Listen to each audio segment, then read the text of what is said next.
지난주 원주 지역 사립유치원과 어린이집, 학부모 단체가 강원도 교육청이 원주에 추진 중인 공립단설유치원 건립사업을 반대한다는 기자회견을 했습니다.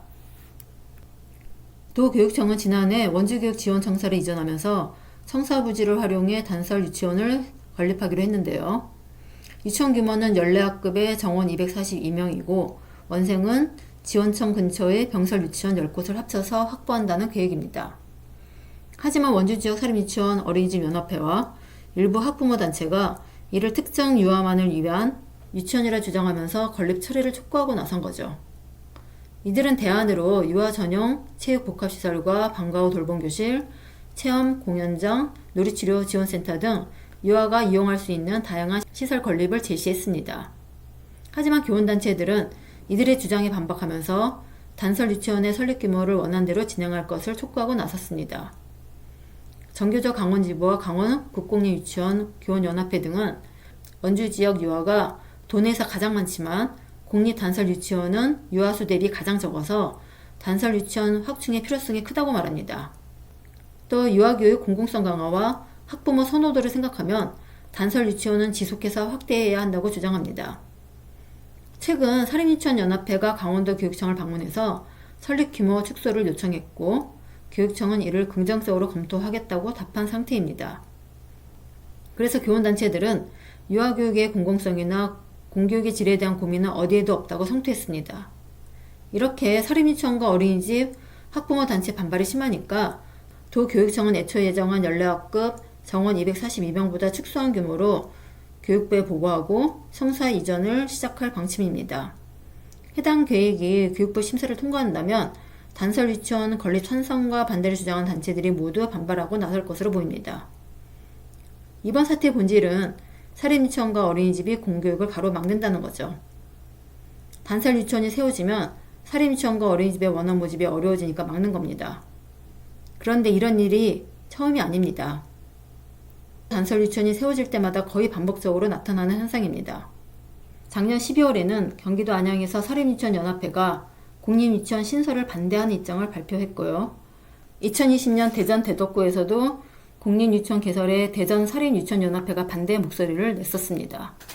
이렇게 단설 유치원이 세워질 때마다 사립유치원과 어린이집이 반대하는 일이 반복되면서 유아교육 공교육화가 지금까지 실현되지 못하고 있는 겁니다.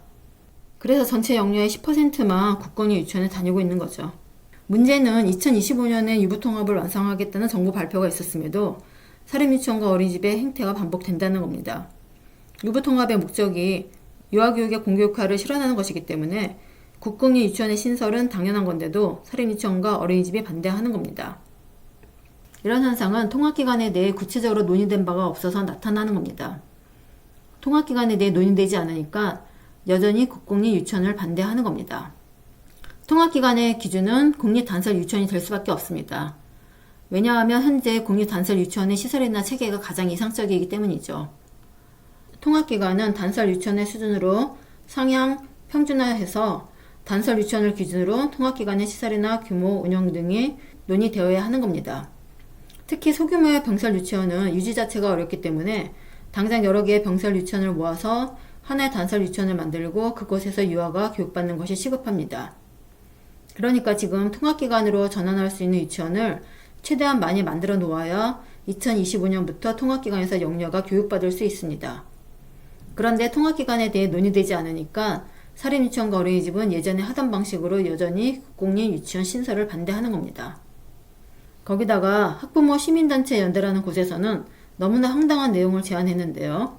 학부모 시민단체 연대는 국공립 영유아학교, 사립 영유아학교, 직장형 영유아학교, 학부모 공동운영 영유아학교, 영아 전담형 영유아학교, 가정형 영유아학교, 장애 전문형 영유아학교, 특수학교형 영유아학교를 제안했습니다. 한마디로 현재 있는 어린이집의 명칭을 영유아학교로 바꾸자는 거죠. 유보통합을 하려는 이유와 본질을 망각하고 무늬만 영유아학교로 바꾸면 된다는 아주 단세포적인 생각을 하고 있는 겁니다. 유보통합이 반드시 성공해야 하는 이유는 유아교육이 시장 논리에 따라 움직이면서 공교육이 황폐화해서 영유아가 양질의 교육을 받지 못하기 때문입니다. 그래서 유보통합은 단순히 유치원과 어린이집을 합치는 것이 아니라 유아교육의 질을 상향 평준화해서 유아교육의 공교육화를 실현하려는 것이죠. 그런데 이 학부모 시민단체 연대는 상향평준화는 전혀 고려하지 않고 그냥 어린이집을 학교로 명칭만 바꾸면 모든 게 해결된다고 보는 거죠. 유보통합의 본질을 흐리는 매우 위험한 발상입니다. 이렇게 단설 유치원 건립을 반대하는 것이나 어린이집 명칭을 영유아학교로 바꾸자는 것이나 정부 통합기관에 대한 논의가 부재해서 나타나는 현상입니다. 지금까지 거의 2년 동안 진행된 유보통합에 관한 논의가 얼마나 알맹이 없는 것이었는지가 잘 드러나는 거죠. 통합기관에 관한 논의도 없이 2년 동안 교사 자격과 양성과정에 대해서만 매달리다 보니 사실상 유보통합이 진전이 없는 겁니다.